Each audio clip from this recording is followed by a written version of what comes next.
Before we get started, I gotta say that this video will include some spoilers from EndGame.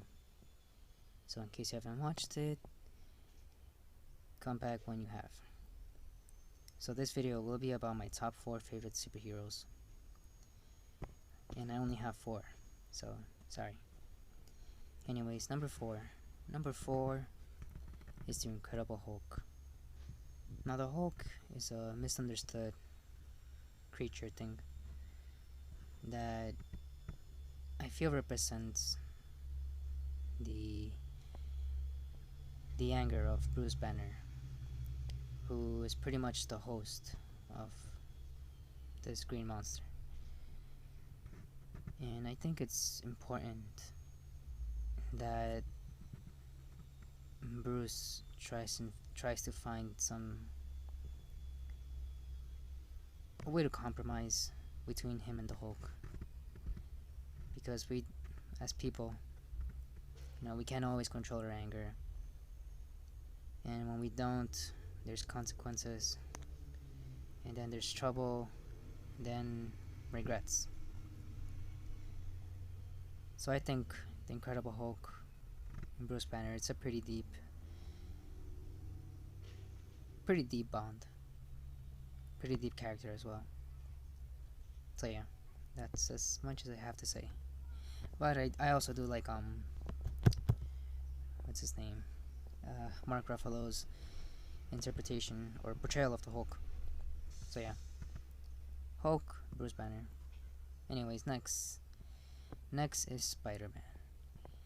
Spider-Man is number 3 because Peter Parker is a pretty, well, for some young viewers, is a relatable character given his age and his background.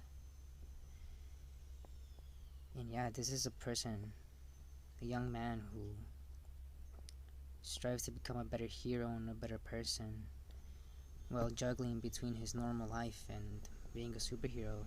It's definitely not easy, and with Peter Parker as the only example that I know of that tries to handle both, it's pretty amazing. It's inspiring because with that much of a burden on someone so young, it has to weigh you down. So yeah, Spider-Man deserves all the respect that he deserves. I said deserves twice, didn't I? 3 times. So yeah, Spider-Man is awesome. I've always loved him since I was a kid. Now then, number 2. Number 2 is Iron Man.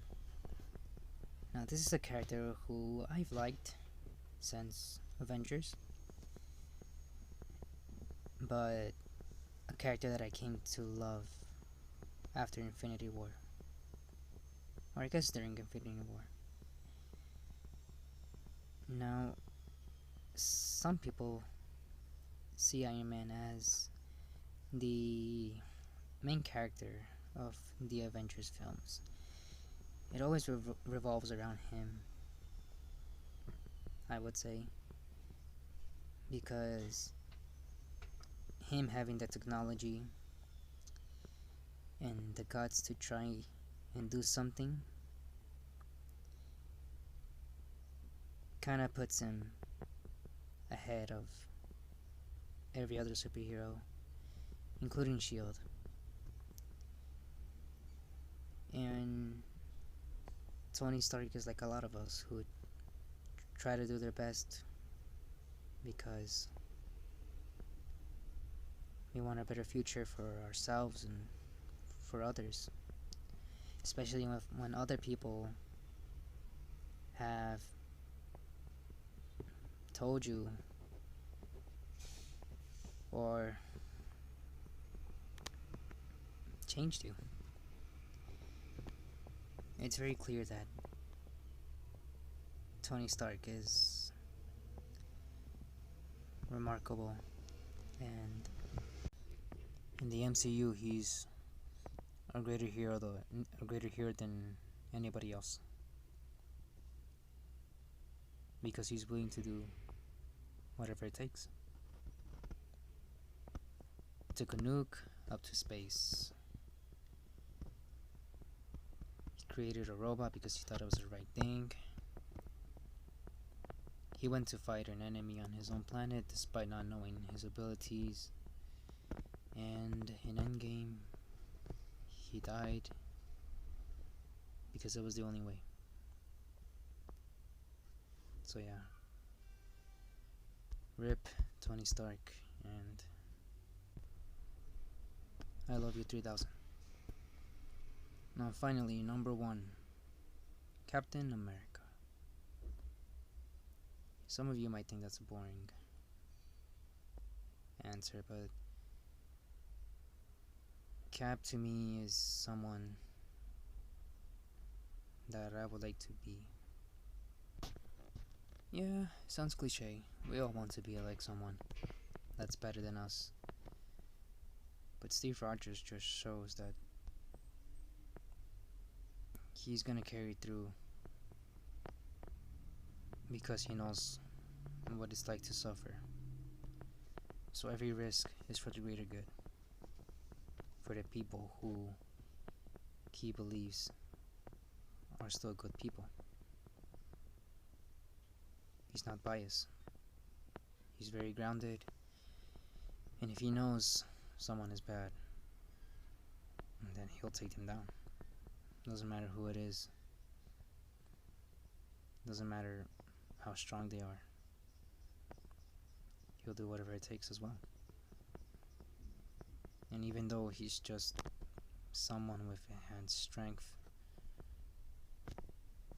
he'll give it his all. And I dare say he has just as much, if not more, guts than Iron Man. Because who stands up and tries to fight the big bad guy and his whole army on his own with a broken shield? Pretty sure he would have. He would have done it. He might have lost, but to him a bigger loss is not trying and not being able to protect the people who count on him and on the others. As the captain, as the leader, as someone, as an individual whose whole shtick is doing what's right and making sure others feel safe. Either way, these guys are still heroes in one way or another, and they deserve love, admiration, and respect. So guys, let me know what your top 5, top 4, top 1, top 10 list of favorite superheroes, Marvel or DC. And if you watched EndGame, let me know what you thought about it, what your favorite scene is, and yeah, I'll see you guys again later.